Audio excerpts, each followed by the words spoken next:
नमस्कार प्यारे मित्रों, क्या नॉर्मलाइजेशन से हम जो है वो रीट प्री क्वालिफाई नहीं कर पाएंगे? क्या नॉर्मलाइजेशन से हमारे नंबर घटेंगे? इन सारे तर्कों को मैं आपके समक्ष विश्लेषण करता हूं। मुझे लगता है ये सेशन देखने के बाद आपको नॉर्मलाइजेशन से कोई डर नहीं लगेगा। दोस्तों, क्या है नॉर्मलाइजेशन प्रक्रिया, किस में लगेगी किस में नहीं लगेगी, मैं पूरा आपको एनालिसिस करके बताऊंगा। इससे कैसे आप जो है वो छुटकारा प्राप्त करोगे और आपको डरने की जरूरत नहीं है। नॉर्मलाइजेशन का नाम लेते ही आपके जो है वो मन मस्तिष्क में डर उत्पन्न हो जाता है, खासकर उन छात्रों के मध्य जो 82 के आसपास नजर आते हैं। तो कहीं ना कहीं उनका जो है वो विश्लेषण करते हैं शुरुआत। देखिए, नॉर्मलाइजेशन से नहीं घबराएं, लेकिन सर आपके कहने से क्या होता है, हम वो प्रक्रिया बताइए जिससे हमारा जो है वो डर उत्पन्न कम हो जाए। तो देखिए, नॉर्मलाइजेशन लेवल फर्स्ट में तो लगेगी नहीं, यानी लेवल फर्स्ट वाले यहाँ से तो जो है वो बाहर हो गए ये नॉर्मलाइजेशन की रेस में। तो यहाँ पर दिक्कत आएगी कहाँ, लेवल 2 में जो सेकेंड शिफ्ट होगी और थर्ड शिफ्ट वाली, सेकेंड शिफ्ट और थर्ड शिफ्ट वाली में दिक्कत का सामना करना होगा नॉर्मलाइजेशन से। लेकिन आपको घबराने की जरूरत नहीं है। नॉर्मलाइजेशन, पहले क्वेश्चन है कि नॉर्मलाइजेशन होगी या नहीं, तो नॉर्मलाइजेशन 100% होगी, क्योंकि यह जो है वो नियम है कि अगर 2 शिफ्टों में एक ही एग्जाम का हो जाएगा पेपर, तो वहां पर नॉर्मलाइजेशन होगी। चाहे पेपर का लेवल दोनों का कैसा ही हो, दोनों भले समान क्यों ना हो, नॉर्मलाइजेशन तो 100% होगी। लेकिन देखिए, नॉर्मलाइजेशन की प्रक्रिया में आपको होगा क्या, तो देखिए रीट 2025 की बात करूं तो मुझे लगता है जहां तक नॉर्मलाइजेशन 1 नंबर हद से ज्यादा अगर यहां पर जो है वो अगर हो जाए तो 2 नंबर, इससे ज्यादा ना कभी होगी ना कभी मुझे लगता है यहां पर रीट प्री में होगी, क्योंकि दोनों का पेपर का स्तर समान रहा। जो अब 1 या 2 नंबर या तो बढ़ेंगे या घटेंगे, इससे ज्यादा नहीं होगा। तो देखिए, या तो आपके सेकंड शिफ्ट में घटेंगे या आपके थर्ड शिफ्ट में घटेंगे, 1 नंबर या 2 नंबर।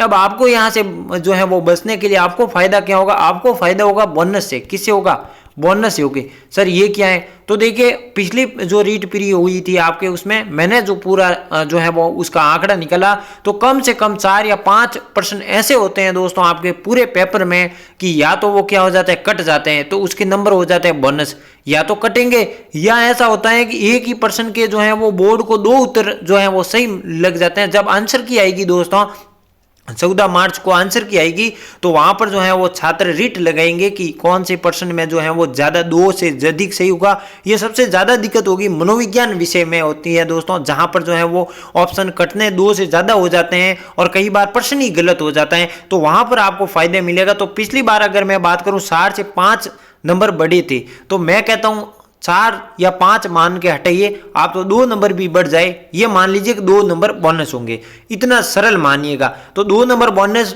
बढ़ेंगे तो 1 नंबर नॉर्मलाइजेशन होगा, वो भी किसी एक शिफ्ट में, या तो सेकंड में या थर्ड में।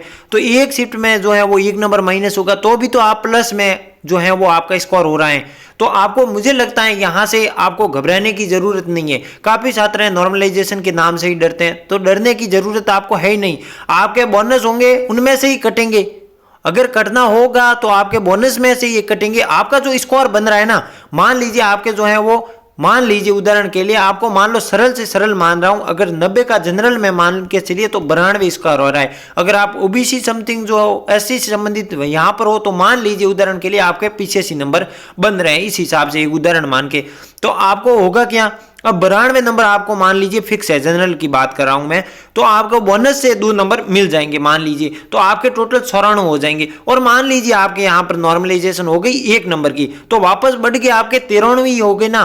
तो आपको नॉर्मलाइजेशन से डरना क्या है, जितने बोनस हो गए उनमें से ही कटेगा, आपके दूसरा कोई ऑप्शन नहीं है। तो सर कहोगे कि बोनस मिलेगा या नहीं मिलेगा, तो अभी तक पेपर है पूरा कितना भी सटीक बना लो, 2-4 त्रुटियां रह ही जाती है, क्योंकि मनुष्य क्या है, सामाजिक प्राणी है। पिछले वर्ष भी नॉर्मलाइजेशन में बोनस बढ़े थे, इस बार भी बढ़ेंगे। तो मुझे लगता है आपको कोई चिंता करने की जरूरत नहीं है, आपको मेंस की ओर अग्रसर हो जाना चाहिए दोस्तों। नॉर्मलाइजेशन से कोई जो है वो आपको जो है चिंता उत्पन्न नहीं करनी चाहिए। तो ये थी पूरी प्रक्रिया, यहाँ से समझिए कि इसको उबारे कैसे, कोई आपको डरने की जरूरत नहीं है। यहाँ से जितने आपके बोनस बनेंगे वो वापस कट जाएंगे और वापस जुड़ जाएंगे। तो जो आपका स्कोर बन रहा है, जो आपका शेप स्कोर अभी बन रहा है, वहीं पर कायम रहेगा, ना उससे आपका कम होने वाला है, कोई कम नहीं होने वाला है दोस्तों।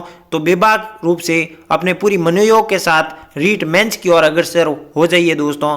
मिलते हैं अगले सेशन में। टेलीग्राम ज्वाइन नहीं किया है तो टेलीग्राम ज्वाइन कीजिए। और सबसे अहम बात, कापी जो है वो अब मुझे यहाँ पर कमेंट कर लीजिएगा कि सर सेकंड शिफ्ट में जो है वो पेपर हार्ड आया था या थर्ड शिफ्ट में हार्ड आया था, तो कमेंट कर लीजिएगा। उस हिसाब से मुझे भी अनुमानित हो जाएगा कि कौन से शिफ्ट में नॉर्मलाइजेशन की थोड़ी सी संभावनाएं बढ़ जाएगी। मिलते हैं अगले सेशन में, तब तक के लिए नमस्कार। जय हिंद, जय भारत दोस्तों।